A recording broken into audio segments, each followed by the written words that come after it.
How to free up disk space on Windows 11. What's up everyone? In this tutorial I'm going to be showing you guys how you can easily save some disk space by cleaning up the junk files on Windows 11. But before we get started, I want you to head down below to give this video a quick like and subscribe to the channel. So let's begin. The first thing you need to do is go ahead and right click on your Windows icon at the taskbar. From here you just want to head over to your settings.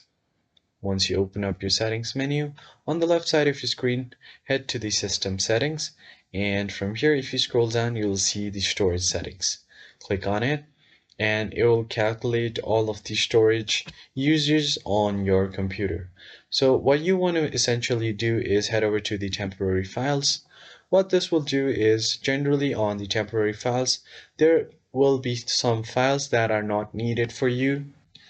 So by the system default, it will select certain type of files like your Windows Update log files, Windows Update cleanup, delivery optimization files, thumbnails, Windows Defender antivirus, and temporary files.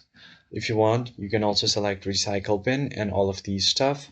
As you can see, just by cleaning up all of these temporary files, I can clear out almost 2 gigs of my storage.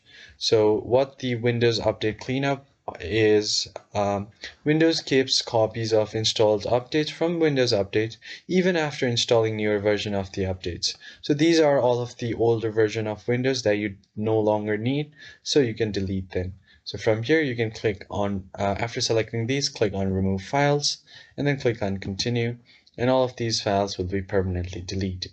So that is pretty much it. If you found this helpful, hit like, share and subscribe. I'll catch you guys on the next one.